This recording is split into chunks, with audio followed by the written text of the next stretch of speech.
Sanibonani wey'ngane zakwethu, ake nginibelele phinde futhi nginamukele kuyona i-channel ehamba phambili iRadio Inkeza. Lami igama ngimfeza uMtuthu ngakho uMalubathi la sibona amagomede. Mothi mhlawumbe usemusha kuleli khasi, ngizophinde ngicela nje shothi uya-subscribe, ungakhohlwa ukukhomenta nokulike nokushare. Okuyikhona okukhulu kunakho konke, wey'ngane zakwethu ikhulunyelwa emakhoneni owesilisa wasentshaweni kwaDukuza ukuthi uGwazi ephindelela unina wezingane zakhe ebekade ehlala naye emqasheni wambulala enengokuthi kade washiya izigubo zengane wesilisa ongumakhelwane wakhe. Isoleze litholwa ngumthombo walo ukuthi umufi uNkosazane Princess Mthetho beneminyaka engu-31 uGwazi kabuhlungu isoka lakhe ngomgqibelo okuthiwa livele lavuka indlobane lembuzo ngokuwasha kwakhe izigubo zengane wesilisa ongumakhelwane.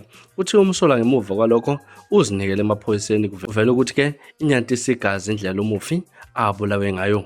Umnumzane Siboniso Msomu ongumfowabo kamufi uthe bayethuthumela kakhulu ngokwenziwe ngumlamu wakhe.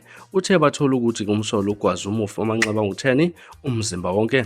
Bekukhona amanxeba ezigalweni okukhombisa ukuthi ubezama ukuvika udadewabo ngesikhathi emgwaza bukhoma namanye amanxeba ajulile. Uthe uMese ubewushiye emqaleni kumufi futhi-ke wakhishwa amaphoyisa asefikile endaweni yesigameko. Kuthiwa ngenkathi esembulela uphume egijima egcekeni egcwele igazi.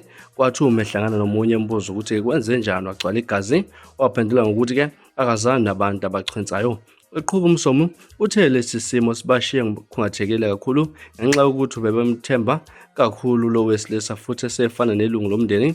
USibaru befika lapha ekhaya uma kunemicimbi ubesefana nomuntu nje walapha ekhaya, abakazi bacabanga ukuthi ngelinye lamalanga angagcina izinto ezihluku esinjena enganeni yakwabo. Uveze ukuthi laba-ke bese kuphela isikhathi eside bathandana futhi banezingane ezine.